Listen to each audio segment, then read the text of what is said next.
Bonjour, c'est Charles Van Tichem pour Road to Cinema.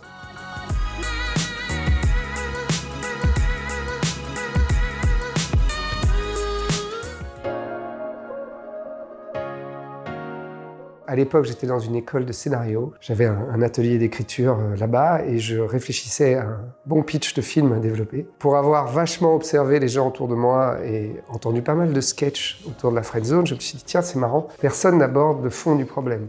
Donc le thème qu'il y a derrière les vannes et le côté un peu juste parler de frustration 2 minutes, on peut pas avoir la fille qu'on veut, mais qu'est-ce que ça raconte sur la société d'aujourd'hui? Pourquoi ce terme est arrivé? Ça a commencé chez Friends dans la série, ils en ont parlé, et puis petit à petit c'est devenu quelque chose. Je me suis dit mais ça n'aurait jamais existé dans les années 60, la friendzone. C'était pas un truc dans le rapport homme-femme qui était envisageable, et maintenant ça l'est parce que les rapports hommes-femmes ont changé. Et donc qu'est-ce qu'on peut raconter derrière sur l'homme, sur sa place dans la société, sur est-ce qu'il est paumé, est-ce qu'il n'est pas paumé, est-ce qu'il sait comment séduire, est-ce qu'il sait comment être désirable. Et je me suis dit, voilà, c'est intéressant de l'aborder, mais c'est aussi intéressant de l'aborder avec le point de vue des femmes. Et donc je me suis dit, je vais essayer de raconter une histoire un peu plus dans le fond, et j'ai été voir un co-scénariste qui s'appelle Stanislas Karin Malberg, et on a commencé à écrire ensemble. Plus tard dans le processus, il y a Marina Rollman qui m'a rejoint quand j'avais envie de remettre un peu le scénario au goût du jour, parce que je l'ai écrit avant d'écrire une série qui s'appelle Validé, que j'ai co-écrite et co-créée avec Franck Gastambide, et Xavier Lacaille et Nicolas Lacarrière, enfin voilà. Mais en gros, j'ai laissé un peu le scénario de côté pendant un temps. Et quand je l'ai repris, j'avais envie d'aller voir quelqu'un, un point de vue différent, et Marina, par exemple, était super, donc voilà, on a travaillé aussi ensemble derrière. Et voilà comment le truc a évolué, puis j'avais après envie de le proposer surtout à Netflix. Et je me disais qu'une comédie romantique, aujourd'hui, ça se regarde un tout petit peu plus sous la couette. Avant, les garçons emmenaient les filles voir des comédies romantiques pour essayer de leur donner des bisous. Maintenant, ça se fait à la maison, donc c'est plus du tout la même démarche, quoi. En gros, ça a été un long travail dans les premiers temps de l'écriture, parce que notamment j'étais jeune scénariste et il fallait que je fasse mes armes. Ce qui a été plus rapide, c'est quand il a fallu le réadapter. Il y a eu un travail quand même d'1 an et demi avant sur ce scénar, avec beaucoup de versions. Le problème avec ces sujets de société, c'est que souvent, on n'a pas envie de tomber dans des écueils, on n'a pas envie de faire des généralités, on va dire, déjà vues, déjà traitées.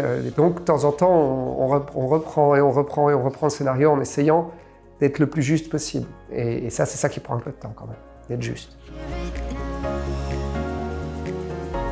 Sur Validé, j'étais en charge de l'atelier d'écriture. Je devais trouver des scénaristes et les encadrer en dessous de Franck Gastambide, qui est le showrunner.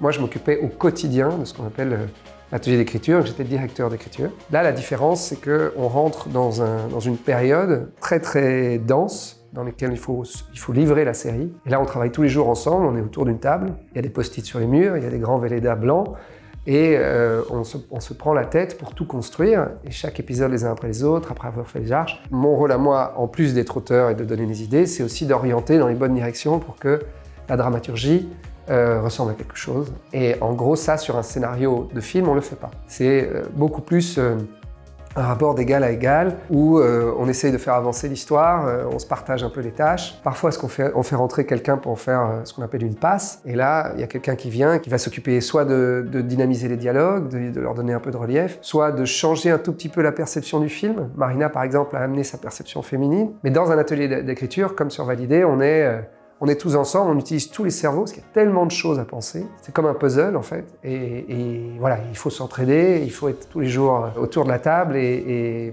il faut travailler dur, quoi. Le truc avec la comédie romantique, c'est que j'ai vu dernièrement des très très bonnes comédies romantiques qui n'ont pas rencontré le public attendu. Et je me suis dit, en fait, aujourd'hui, c'est la dure réalité du métier. Les gens se déplacent soit pour les films familiaux, soit pour les films très spectaculaires, films de super-héros, les trucs comme ça. Les comédies romantiques, c'est difficile, quoi. Ça ne veut pas dire que c'est impossible. La dernière qui a très bien marché, par exemple, c'était L'Arnaqueur. Ça date déjà, c'est un petit temps, un film que j'adore. Friendzone, c'était une histoire où je voulais des acteurs jeunes. Du coup, pour qu'ils soient connus, il faut qu'ils soient accessibles. Pour qu'ils soient accessibles, Netflix, c'est super. Puis le plaisir de travailler avec Netflix aussi, parce qu'ils arrivent avec des tas d'idées fraîches, et puis ils sont diffusés dans 180 pays. J'ai l'espoir et le désir qu'ils puissent plaire à quelqu'un au Moyen-Orient, en Amérique du Sud, je sais pas où, qui va regarder cette petite histoire de français et qui va trouver ça chouette, et qui va être ému. Et voilà, ça c'est C'est un autre kiff. Alors la salle, évidemment, quand on sent les gens rire, quand on sent les gens vivre, c'est un kiff absolu. Mais le fait aussi qu'il soit doublé dans 180 langues, moi, ça me fait rêver un peu quand même. Moi, j'ai travaillé avec 2 directeurs de casting, David Barnès et Guillaume Moulin. Je leur avais fait une petite liste, déjà moi, de gens que je voulais voir, et eux m'ont envoyé presque en simultané leur liste. Michael Lumière, par exemple, était une proposition commune, Manon Azem aussi, Fadil Camara aussi. La petite histoire, c'est Constance Arnoux. À l'époque, j'étais casé et je lui demande, tiens, au fond, elle est vachement sur les réseaux, et je lui dis, qui sont les Instagrammeuses que tu aimes bien? Alors elle m'en donne 5-6. Puis je tombe sur Constance et je me dis, c'est super intéressant, elle ressemble vachement au personnage que j'ai dans la tête. Il y a plein de similitudes, je sens une énergie qui correspond complètement à ce que j'avais en tête. Et Michael, il y avait une curiosité sans savoir. Et puis en casting, les choses sont devenues très très vite évidentes parce qu'il arrivait à avoir les 2 choses dont j'avais absolument besoin. La fraîcheur, la fragilité, la vulnérabilité, la maladresse du personnage au début du film et après l'intensité du personnage à la fin. En plus d'être un homme délicieux et avec des qualités... voilà, moi j'aime bien aussi travailler avec des acteurs qui ont, en plus d'avoir du talent, une vraie éthique de travail. Ça, c'est des choses qui sont importantes. Mais en tout cas, là, pour le coup, j'ai eu une équipe dont je suis d'abord très fier et puis très heureux parce que le tournage s'est très bien passé. Elle est différente, mais la pression est de la même intensité. Donc oui, il y a la pression du résultat, il y a la pression de la qualité des textes, il y a des chargés de développement qui sont très exigeants. Canal, ils sont là depuis toujours, donc ils ont beaucoup d'expérience, c'est très intéressant. Netflix, c'est le dynamisme du newcomer, il y a un truc un peu comme ça, et puis il y a un peu la méthode américaine derrière qui est intéressante. J'aime travailler avec les deux, parce que j'apprends avec les deux et que les lignes éditoriales ne sont pas les mêmes. Et donc, 2 lignes éditoriales, c'est super parce que ça nous permet de nous exprimer sur des choses un peu différentes, exactement comme j'ai adoré m'exprimer sur Validé. Bah, là, il ne m'appartient plus, en tout cas, ça c'est sûr. Et c'est un drôle de sentiment. Quand on le rend, le dernier jour de montage son, on le rend et puis on fait OK. C'est un peu bizarre, on est à 4-5, je suis avec mon monteur son, ma directrice de post-production, et puis on fait OK, d'accord, je viens de vivre 1 an et demi avec quelque chose, j'ai été avec mes acteurs tous les jours dans la salle de montage, et puis on se dit bon, mais maintenant par contre, il ne m'appartient plus du tout. Ils ont une vraie machine de promo qui permet aux gens de savoir que le film existe. C'est ça le plus important, c'est que les gens puissent se dire OK, ce film est là et j'ai envie de le voir. Ils ont le final touch sur cette chose-là, et c'est bien normal parce que c'est les clients. Et voilà, et donc on espère juste que les gens vont se reconnaître, qu'ils vont aimer, qu'ils vont se passer le film, qu'ils vont dire tiens, regarde l'œuvre. Ça, c'est l'espoir, mais c'est plus dans mes mains maintenant. En fait, le scénario, c'est pas comme le roman, c'est écrire pour l'image. Il faut penser plus en image et moins en intériorité de personnage. Le roman, ça va plus aller vers l'intériorité des personnages. Quand on écrit pour l'image, finalement, le plus important, c'est que ça soit bien à la fin quand on voit le film. Donc déjà, il faut avoir cette logique-là, de voir les choses défiler dans son esprit, c'est-à-dire les scènes, pouvoir les mettre en scène dans sa tête, pouvoir les projeter. Ça, déjà, il faut ce talent-là. Ensuite, après, il faut apprendre à construire. Ça, c'est très difficile. C'est la structure des films. Il faut savoir comment tous les films ont été construits. Ça ne veut pas dire qu'on ne peut pas faire autrement, mais au moins comprendre comment tout a été fait. Donc là, il faut regarder beaucoup, éventuellement faire des écoles de scénario et s'exercer, en fait. Parce qu'à un moment... Il faut trouver des trucs pour réussir à dépatouiller toutes les idées qu'on peut avoir, qui sont parfois extrêmement variées, confuses, et c'est difficile de s'y retrouver. Et donc pour faire le ménage là-dedans, il faut des méthodes, il faut de la rigueur. C'est très chronophage d'écrire, donc il faut aussi avoir beaucoup de patience, parce que ça prend du temps. Donc je conseillerais plutôt de se lancer, d'essayer les écoles de scénario, d'écouter, de travailler parfois avec des gens qui ont plus d'expérience que vous. Pour moi, il y a 80% d'artisanat et 20% de talent. Donc il faut faire attention avec l'obsession de toujours vouloir écrire sa patte, donner au monde sa vision des choses et tout. Il faut aussi être très rigoureux parce qu'une histoire, une bonne idée, ça peut aller nulle part. Il faut pouvoir la mettre en œuvre. Pour la mettre en œuvre, il faut de l'artisanat, il faut du travail.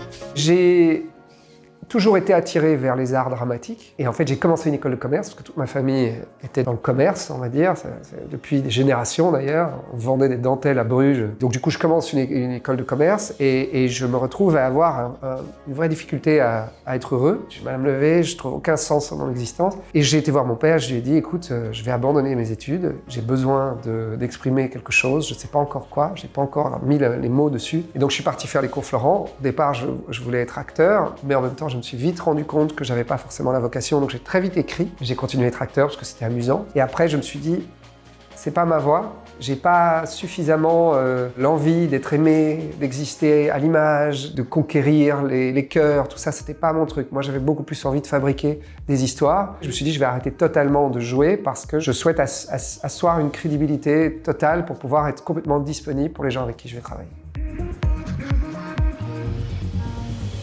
Oui, bien sûr. Le scénario, c'est un processus d'accouchement extrêmement, laborieux, parfois douloureux, où on ne s'aime pas, où c'est compliqué. Alors que la réalisation, c'est le terrain. Il faut mettre les gens en valeur, il faut que tous les chefs de poste travaillent ensemble, main dans la main, il faut bien les choisir, il faut bien les mettre en confiance. Enfin, tout ça, c'est quelque chose, c'est de l'humain. Il faut passer par tellement d'étapes pour en arriver là, avoir cette confiance-là. J'ai pris énormément de plaisir à être sur ce plateau. J'avais déjà co-réalisé une série pour OCS. C'est des séries qui sont un peu plus difficiles à faire parce que très peu de moyens. Donc c'est vraiment une épreuve, il faut tourner énormément de minutes utiles par jour. Du coup, je suis sorti de là, je rampais par terre de fatigue, j'étais un peu assommé. Là, sur Friendzone, ce qui a été merveilleux, c'est qu'on a eu les moyens de faire un beau film. J'ai eu des gens extrêmement talentueux avec moi. Et donc c'est un plaisir de tous les jours parce qu'il y a moins de frustration. On fait le film qu'on veut. Et quand on est scénariste, parfois on passe la main à un réalisateur et il ne fait pas forcément le film qu'on veut. Donc il y a cette frustration aussi parfois d'avoir imaginé quelque chose, par exemple, de plus beau, ou avec des acteurs différents, ou avec un montage différent. Et le réalisateur, il arrive, il fait ce qu'il veut. De toute façon, après, c'est lui qui décide, c'est lui le maître du film. Pour avoir les deux casquettes, en tout cas, ce que je sais, c'est que les deux casquettes sont, de manière assez équivalente, aussi importantes. Parfois, on met vachement le réalisateur en avant, mais le scénariste, c'est la base, c'est la matière première. Si un jour, ça m'arrive de réaliser un film que je n'aurais pas écrit, j'aimerais le faire main dans la main avec le créateur parce que c'est très important. C'est très important d'inclure les scénaristes là-dedans et on l'a un peu moins fait ces dernières années, alors qu'avant on aimait bien, quand il y a Michel Audiard, tout ça, on a un peu perdu ça et bon, ça revient grâce aux séries, mais sur le long métrage c'est encore compliqué. On aime bien encore dire un film de, alors que la personne n'a pas écrit le film. Et moi, j'aime bien l'idée que, un film de, pour moi, il faut avoir écrit le film. Parce que, quand même, sinon, c'est réalisé par et écrit par. Il faut respecter, en tout cas, les deux postes. Ils sont tous les deux aussi importants. Ouais. Je suis un homme heureux. J'ai fait quelques sacrifices pour ça. Notamment celui de ne pas chercher l'immédiateté dans le bonheur. J'ai mis un peu de temps à faire mon trou. Donc, j'ai eu beaucoup de nuits où je me disais, mais pourquoi tu as fait ce choix-là, mec, ça va pas, tu vas pas être utile au monde, c'est dommage, tu as beaucoup d'énergie. Comme je suis quelqu'un de plutôt très investi, je me disais, mais c'est con toute cette énergie. Je l'aurais mise dans vendre des sodas, comme tout le monde a fait dans ma famille, et potentiellement, j'aurais une vie confortable, et puis les choses seraient bien. Mais le fait d'avoir un peu cravaché, j'ai quand même proposé beaucoup de projets aux boîtes de production. J'ai fait des pilotes de plein de petits trucs. J'ai travaillé d'abord sur le programme court, où c'est très compétitif, où il faut envoyer des tonnes de textes pour essayer de bien gagner sa vie, où on est retoqué vraiment comme ça, machin. Ensuite, après, il y a le fait de faire une série avec très peu de moyens. Du coup, c'est très difficile à organiser, très difficile de s'entourer correctement. Puis après, valider, ça a été un long chemin pour sortir la série. Et donc, il a fallu que je sois très patient, et Franck aussi. Et donc en fait, le fait que derrière, les choses rencontrent leur public, et ça a été extrêmement satisfaisant. Ça m'a conforté dans l'idée que c'était chouette que je me sois donné la peine, en fait. Et cette peine-là, un peu comme Will Smith dans À la recherche du bonheur. Oui, il a ce truc où il explique que le bonheur, c'est ça. C'est-à-dire d'avoir galéré pendant tout un temps et d'un coup, après, avoir quelque chose où on reconnaît ton travail, c'est un moment très joyeux. Et après, on repart dans les angoisses de merde, il y a quoi après? Qu'est-ce qu'on va faire ensuite? Est-ce que je vais encore être bon? Est-ce que je vais encore avoir des idées? Tout ça. Mais ce moment suspendu, quand on l'a eu, quoi qu'il arrive, on s'en dort avec et on va mourir avec. Et donc, c'est quelque chose que je souhaite à tout le monde, d'arriver à un endroit où il y a eu des trucs qui nous ont rendus suffisamment fiers pour se dire, je peux mourir tranquille, ou en tout cas, j'aurai au moins ça.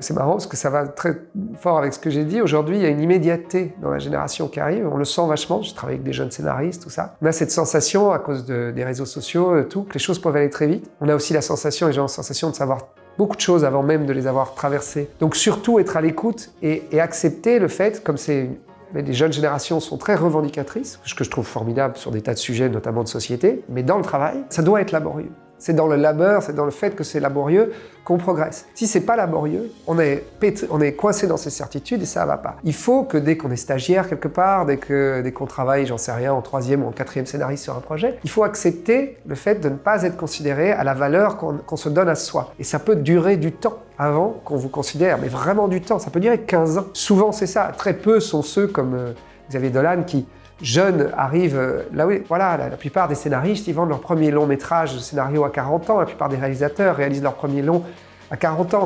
C'est un travail. Alors, toujours penser qu'il y a des génies partout, c'est faux. Les génies, il y en a, ça existe, bien sûr, mais souvent, comme je disais, la petite part de génie, elle fait 20%, et puis la part d'artisanat, d'expérience aussi. Parce qu'on peut se tromper sur des choses qui n'ont rien à voir avec le talent, qui ont simplement à voir avec comment approcher les choses, et pour ça, il faut les avoir parfois un peu pris en pleine tête. Donc c'est surtout ça. Accepter le fait d'être dans une position qui n'est pas très confortable, parce que c'est ça qui fait qu'après on est bon.